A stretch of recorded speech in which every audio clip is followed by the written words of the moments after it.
Item 13. Eu vos disse ultimamente, meus caros filhos, que a caridade sem a fé não bastava para manter entre os homens uma ordem social capaz de torná-los felizes. Devia ter dito que a caridade é impossível sem a fé. Podereis encontrar, em verdade, impulsos generosos mesmo nas pessoas sem religião. Mas essa caridade austera, que não se pratica senão pela abnegação, pelo sacrifício constante de todo interesse egoístico, não há senão a fé para inspirá-la, porque nada, além dela, nos faz levar com coragem e perseverança a cruz desta vida. Sim, meus filhos, é em vão que o homem, ávido de prazeres, se queira iludir sobre a sua destinação neste mundo, sustentando que lhe é permitido não se ocupar senão da sua felicidade. Certamente Deus nos criou para sermos felizes na eternidade. Entretanto, a vida terrestre deve servir unicamente ao nosso aperfeiçoamento moral, que se adquire mais facilmente com a ajuda dos órgãos e do mundo material. Sem contar as vicissitudes ordinárias da vida, a diversidade dos vossos gostos, de vossas tendências, de vossas necessidades, é também um meio de vos aperfeiçoar em vos exercitando na caridade. Porque não é senão a força de concessões e de sacrifícios mútuos que podeis manter a harmonia entre elementos tão diversos. Entretanto, tendes razão afirmando que a felicidade destinada ao homem nesse mundo, se a procurais não nos prazeres materiais, mas no bem. A história da cristandade fala de mártires que foram ao suplício com alegria hoje e em vossa sociedade. Não é preciso para seres cristão nem o holocausto do mártir, nem o sacrifício da vida, mas única e simplesmente o sacrifício do vosso egoísmo, do vosso orgulho e da vossa vaidade. Triunfareis se a caridade vos inspirar e se a fé vos sustentar. Um espírito protetor, em Cracóvia, 1861. E conosco aqui hoje, para nos auxiliar na reflexão do nosso estudo, nosso querido amigo Vicente Cardoso, e a vocês aqui presentes, aos que nos acompanham pelas redes sociais, eu desejo bons estudos, boas reflexões. Sejam todos muito bem-vindos aos nossos amigos internautas, boas-vindas a este canal. A mensagem que hoje nos trouxe o Evangelho é uma mensagem que nos concita muito. E essa mensagem que aqui está esposada nessa passagem do 11º capítulo do Evangelho segundo o Espiritismo, a fé e a caridade são duas virtudes, duas grandes virtudes que nós haveremos de conquistar no transcorrer da nossa evolução. E são duas virtudes que nós não temos tido um alcance, nem sequer aparente, de fé, e menos ainda da caridade. É costume falar que a fé sem obras é cega. A fé sem obras de nada vale. Nosso antigo amigo Tiago, em suas cartas, já dissera no passado: prove sua fé sem obras, eu provarei a minha pelas minhas obras. Tiago, ele afirma que fé é atitude, fé é obras, fé é ação. Ação que tudo move, e que tudo move de dentro para fora. Fé não é artigo de drogaria, de farmácias, de supermercado. Fé é um artigo sine qua non.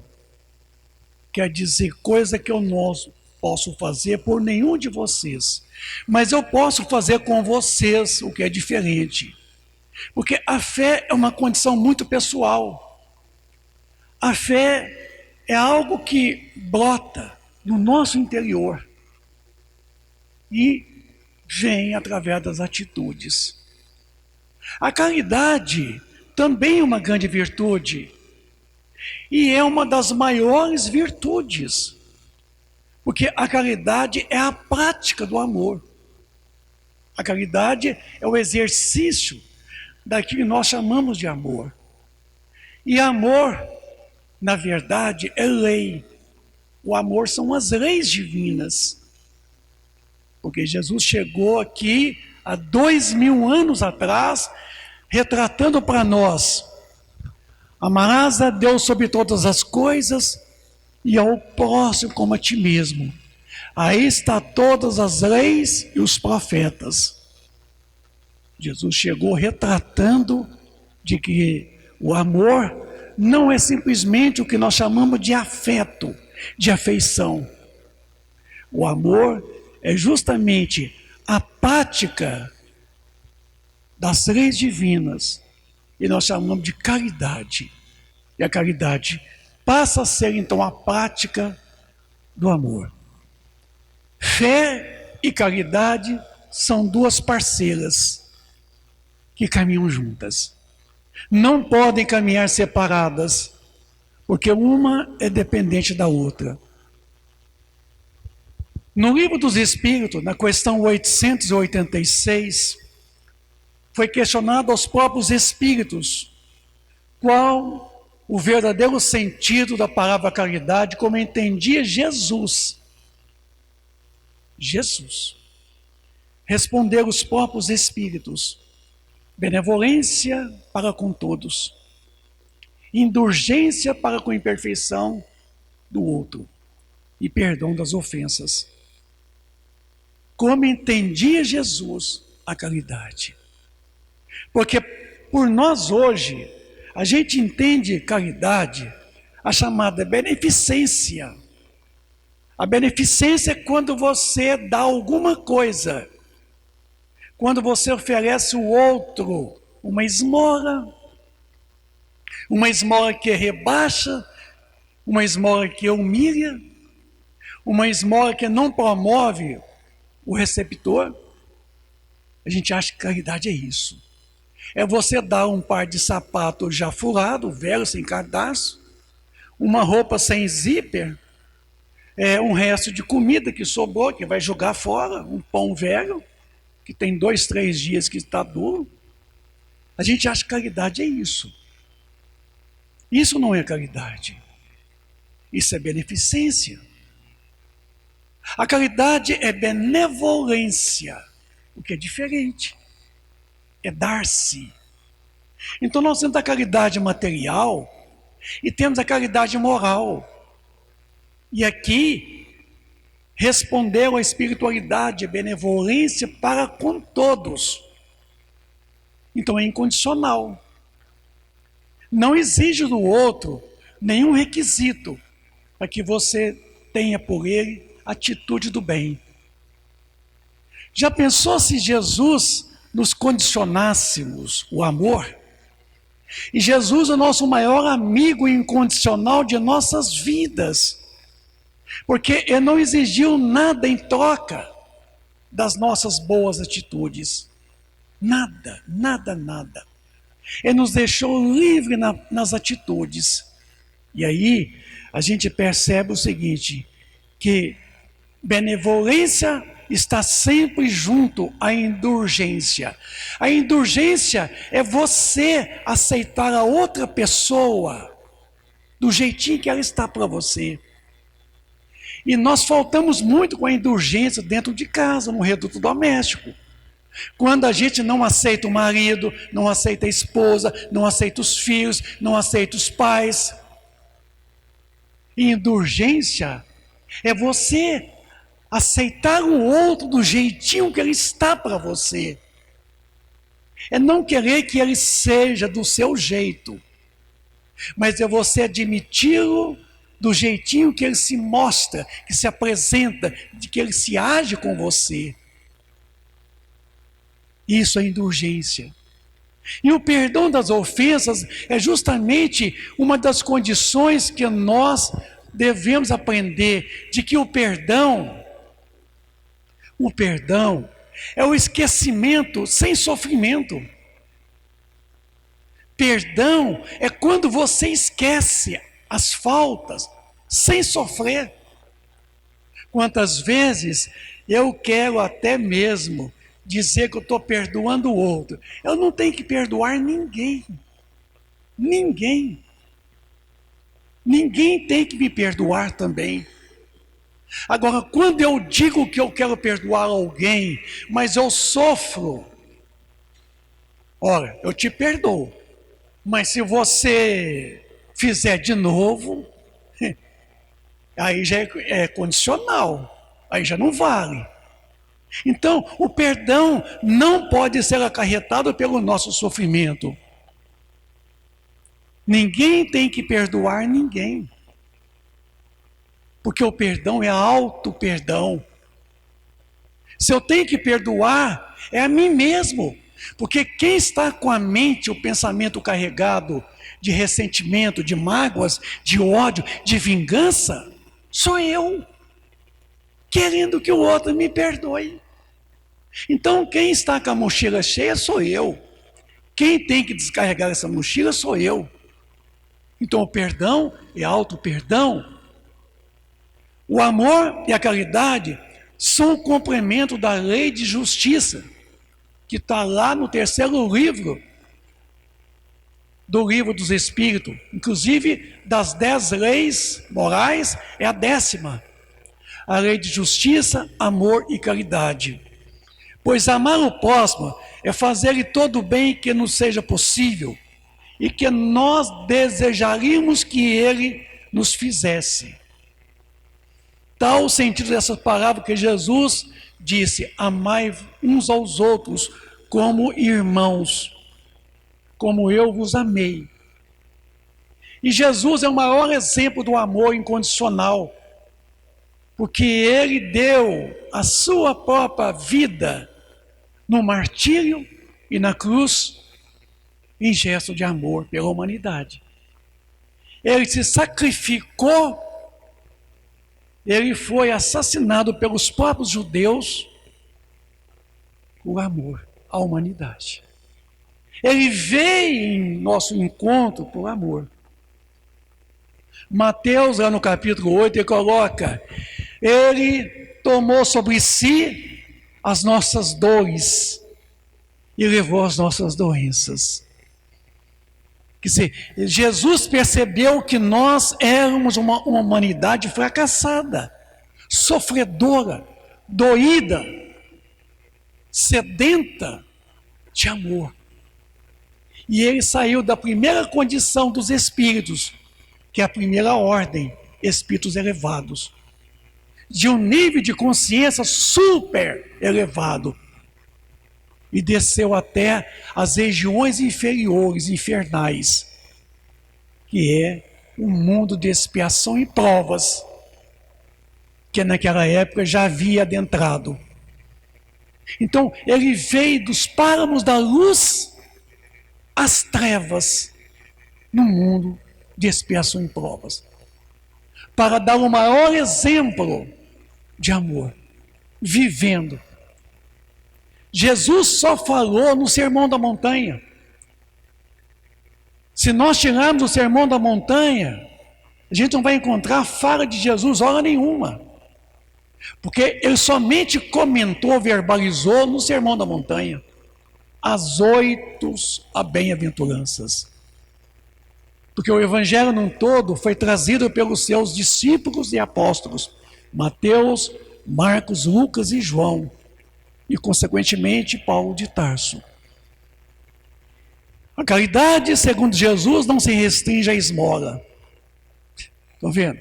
Porque a esmola é beneficência e não benevolência.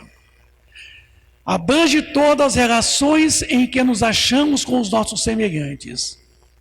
Sejam eles nossos inferiores, nossos iguais ou nossos superiores. Porque nessa condição exige de nós uma outra condição, a simplicidade, mais ainda a humildade. A humildade é um sentimento de nivelamento com o outro. Quando eu sou humilde, eu me nivelo. Aquele que supostamente está abaixo de mim, eu me nivelo aquele que supostamente está acima de mim. E Jesus o tempo todo, quando se dirigia às prostitutas, aos ladrões, ele descia.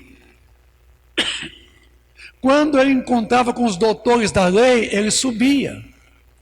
Jesus sempre se manteve num sentimento de poder nivelar com as outras pessoas. Isso chama o sentimento de humildade, que nós estamos longe. A gente sempre, quando dirige aos outros, a gente nunca quer estar no nível dele e nunca se quer também abaixo. A gente sempre quer estar acima. A gente sempre quer ser melhor. E aqui coloca: ela nos prescreve nós mesmos e nos proíbe que humilhemos os desafortunados, contrariamente aos que se costuma fazer. Apresente uma pessoa rica em todas as atenções e deferências lhe são dispensadas. Se for pobre, toda gente como quem, gente que não precisa preocupar-se com ela. No entanto, mais lastimosa seja a sua posição, tanto mais cuidado deveremos pôr, não lhe aumentarmos o infortúnio pela humilhação.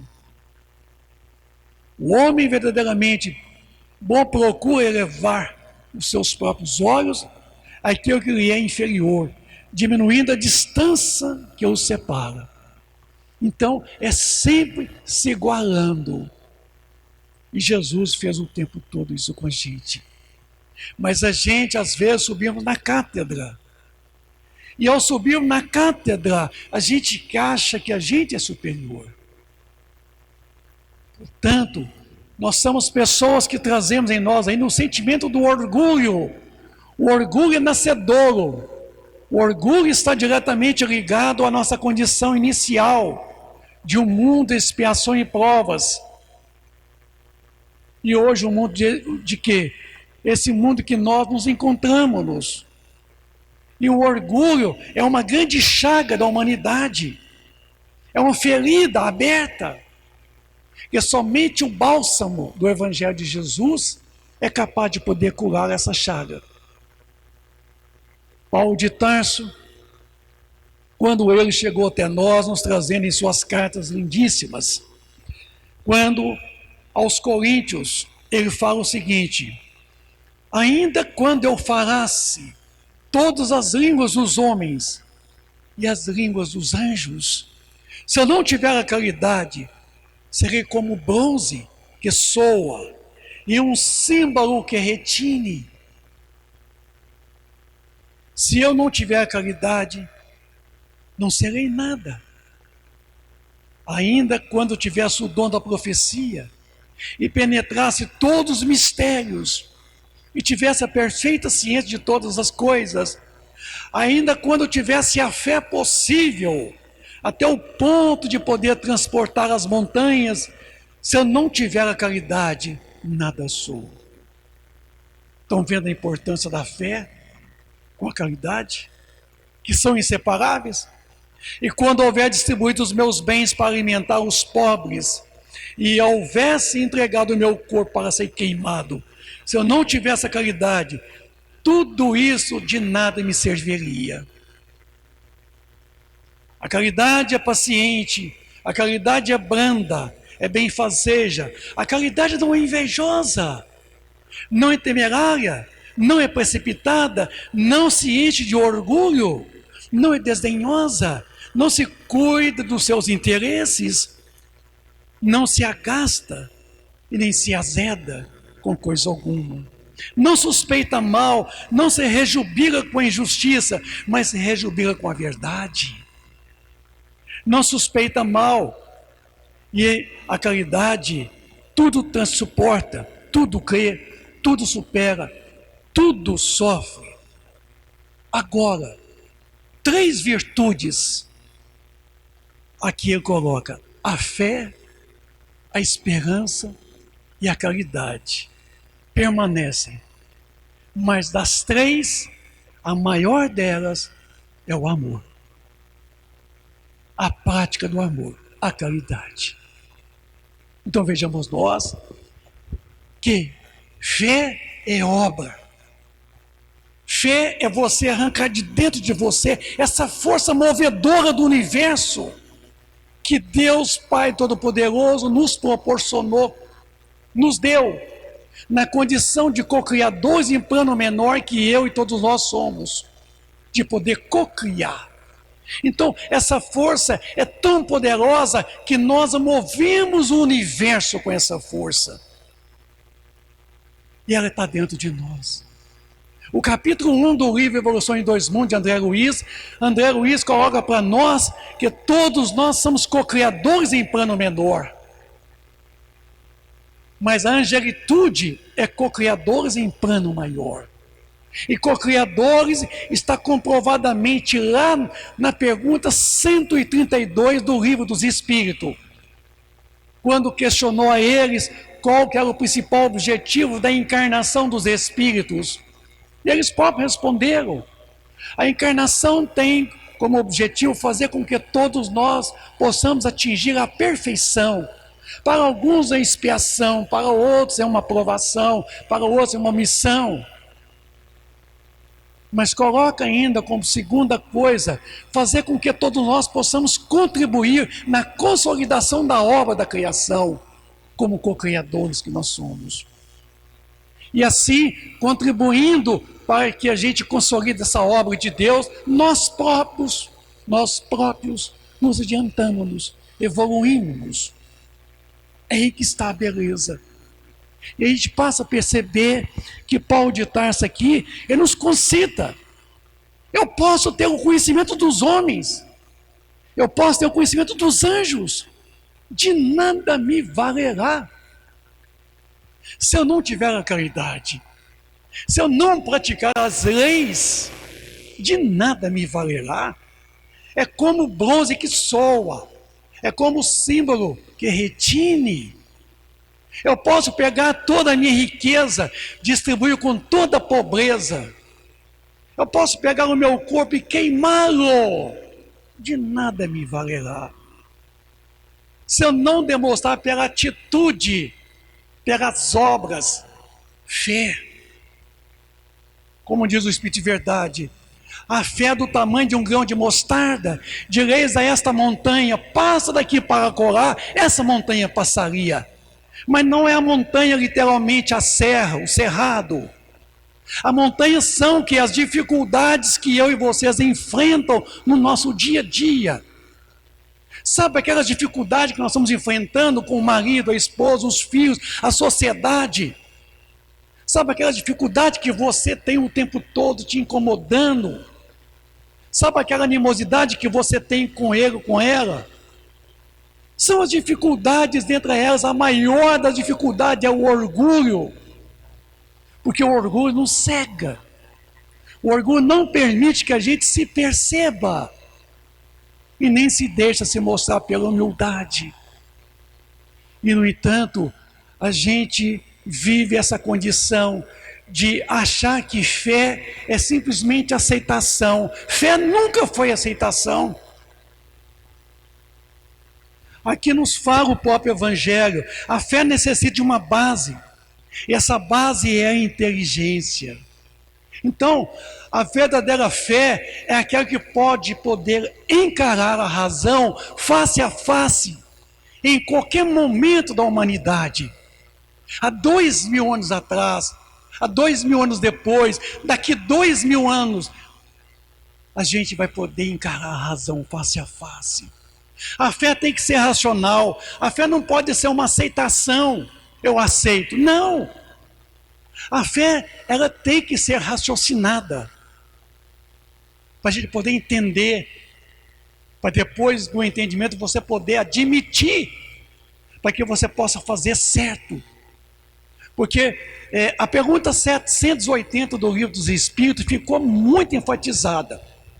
O desenvolvimento, aliás, perguntou até melhor da seguinte forma assim, o progresso intelectual Aliás, o progresso moral decorre sempre do progresso intelectual?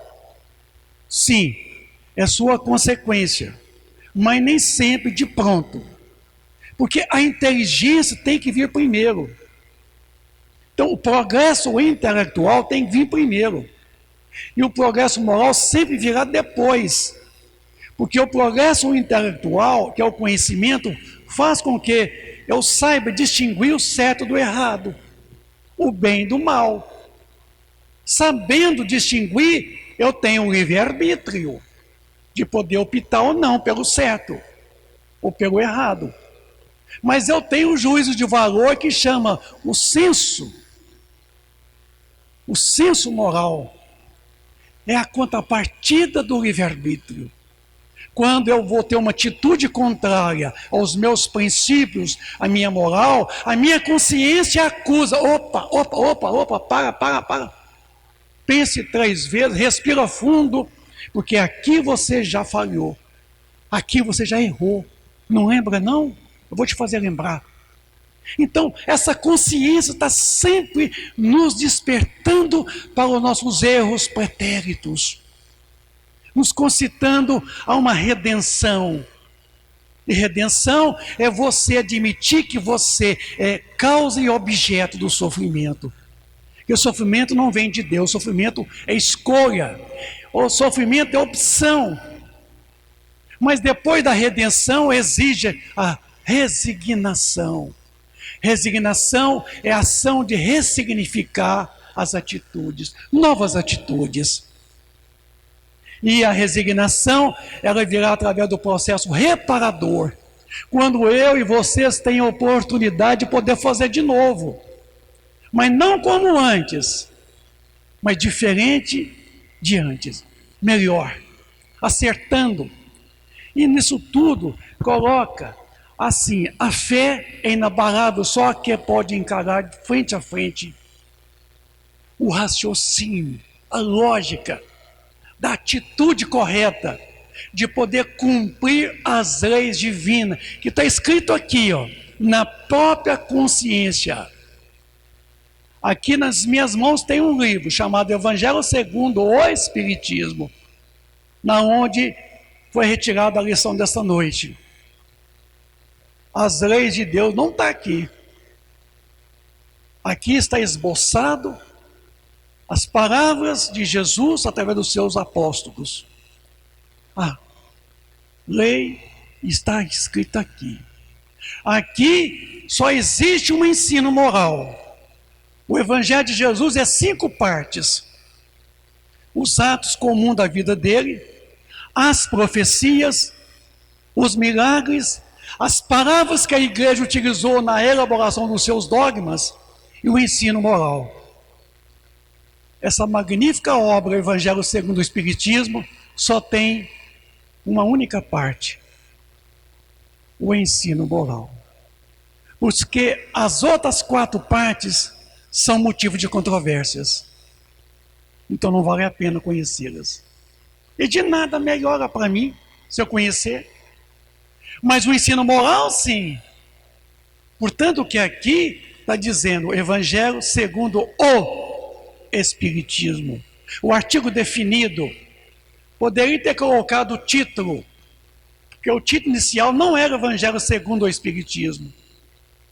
Esse livro aqui, na sua primeira edição, foi intitulado Imitação do Evangelho. Didier, que era o dono da gráfica, da editora, da qual imprimiu a primeira edição, chamou Hippolyte Léon Denisard de Rivail, chamado Allan Kardec, e disse a ele: a igreja persegue os espíritas com fogo e ferro. Você está publicando um livro, Imitação do Evangelho, a perseguição vai dobrar. Então mude o título. Allan Kardec, já na sua segunda edição, utilizou o Evangelho segundo o Espiritismo. Porque quando eu tenho um artigo definido, não pode fugir, não pode ser a esmo, tem que ser não somente literal, tem que ser moral. Então, quando a espiritualidade diz o Evangelho segundo os Espíritos, é o que nós temos em mãos hoje. O Evangelho na onde se traz todas as parábolas de Jesus, todas as suas alegorias, na letra, chamada hermenêutica. Mas aqui a espiritualidade trouxe a hermenêutica, mas a exegese. Exegese é quando eu pego o Evangelho literalmente e interpreto ele moralmente, racionalmente, logicamente, traduzindo as parábolas, as alegorias que ele utilizou naquele ensino de 2000 anos atrás. E hoje eu tenho ao meu favor uma literatura que, além de trazer a interpretação literária e a interpretação moral, eu tenho as instruções dos Espíritos, que complementa e consolida o ensinamento de Jesus, ficando mais, para mim, mais fácil o entendimento. Então, meus amigos, eu quero dizer uma coisa para vocês. Enquanto nós estivermos buscando fora de nós, é sinal que nós estamos vazios por dentro. A partir do momento em que eu estiver buscando a cura fora de mim, eu estou esquecendo que a própria cura está dentro de mim. Basta eu querer. Basta eu ter fé. Quando Jesus impunha as mãos sobre os doentes naquela época, ele não tinha pretensão de curar ninguém, mas ele tinha pretensão de levar a pessoa a se autodescobrir, quando ele dizia: tua fé te curou. Tua fé. Então, ele falava na segunda pessoa. E isso tudo ele nos fez perceber de que está em nós mesmos a própria cura. Porque nós somos o quê? Nós somos o objeto, nós somos a causa do sofrimento e das dores que nós estamos aqui padecendo na crosta terrena. Então, aquela coisa que a autoconfiança, a autoestima, o amor próprio, é de dentro para fora. Eu tenho que aprender a me respeitar. Mas como, Vicente? Aprender a respeitar a si mesmo.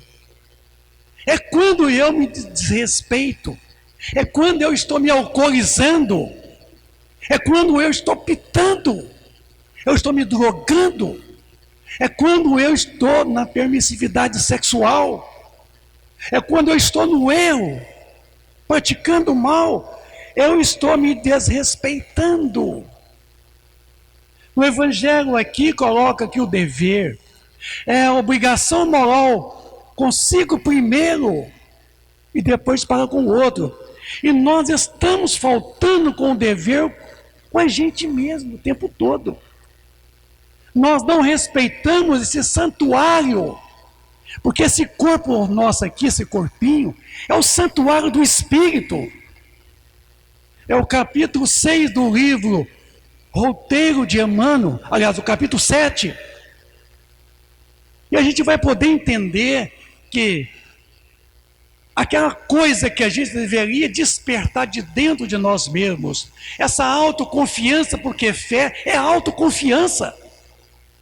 Fé é quando eu confio em mim mesmo, que eu tenho a certeza de poder atingir o fim. E para poder ter a certeza de poder atingir o fim, eu tenho que ter razão, eu tenho que entender como é que se chega no fim. Então, a fé tem que ser inteligível. A oração nossa tem que ser inteligível. Oração não é reza, reza é repetição. Blá, blá, blá, blá, blá, blá. Reza é recitação, é poesia recitada. E a fé sem obra é cega. E a oração é atitude. A pergunta 479 do Livro dos Espíritos colocou que Deus atende muito mais aqueles que obram, que agem, do que aqueles que se limitam a pedir.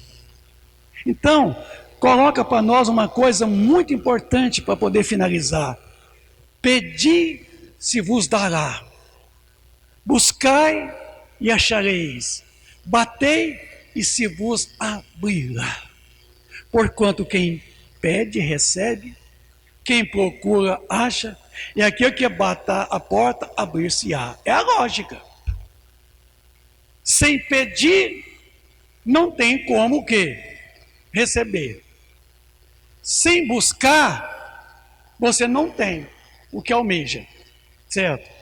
E sem bater a porta, essa porta nunca vai abrir.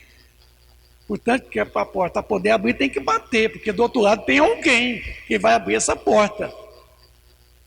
E aqui termina assim, fala assim: pedi, se vos dará. Pedi, se vos dará. Segunda pessoa. Voltando você para dentro de você. Quem pede? Você. Quem dará? Você. Viu agora? Pedi e se vos dará. Quer dizer, quem vai dar? Você. Você está pedindo. Quem vai dar? Você. Viu agora? Nada vem de fora. Nada. Nada de nadinha. Tudo vem de dentro. Tudo vem de nós. E ele termina assim: buscai e achareis. É certo? Quem busca, quem procura, batei a porta e vos abrirá. Porquanto quem pede, recebe, quem procura, acha. E aquele que bater a porta, abrir-se-á. Qual o homem dentre vós que dá uma pedra ao filho que lhe pede pão? Então aqui, o verbo está na segunda pessoa do plural, do pronome pessoais. Vos. Você pede e você mesmo doa. Então, meus amigos, a única coisa que se resume aqui é de que nós não temos condições nenhuma de praticarmos a caridade sem a fé. E nós não temos condições de termos fé se nós não tivermos atitude à caridade. E a caridade estará no livro Obra Apóstola, num capítulo especial. A caridade é você fazer o outro o que você gostaria que o outro fizesse a você. É você se colocar no lugar do outro. O que você espera do outro? Nada ruim, nada de mal. Certo? Você quer o bem. Então faça primeiro, para você merecer receber o bem. Porque no universo existe uma lei. É dando que se recebe. Não tem como receber sem não doar. É um princípio chamado redox nos átomos, nas moléculas. Para terminar, eu pedi força a Deus e Ele me deu dificuldades para me fortalecer. Eu pedi sabedoria a Deus, Ele me deu problemas para resolver. Eu pedi prosperidade e Deus me deu cérebro e músculos para trabalhar. Eu pedi coragem a Deus e Ele me deu obstáculos para superar. Eu pedi amor e Deus me deu pessoas com problemas para eu ajudá-las. Eu pedi favores e Deus me deu oportunidades. E quantas? Eu não recebo o que peço. Deus me dá o que eu preciso, o que eu mereço. Nem tudo é bom para nós, dizia o velho Paulo de Tarso. Tudo eu posso, mas nem tudo me convenha. Ninguém é feliz se não improvisar a felicidade do outro. Você só poderá encontrar a felicidade quando souber fazê-la nascer dentro do seu próprio coração. É de dentro para fora. Quando aprender que ajudar a todos indistintamente, com suas ações, suas palavras, seus sentimentos, aí estará a sua felicidade. Quando nós pedimos favores, nós não sabíamos que Deus nos daria somente a oportunidade de podermos fazer o bem. Façamos o bem, meus amigos. Tudo de bom para vocês. Obrigado. Boa noite.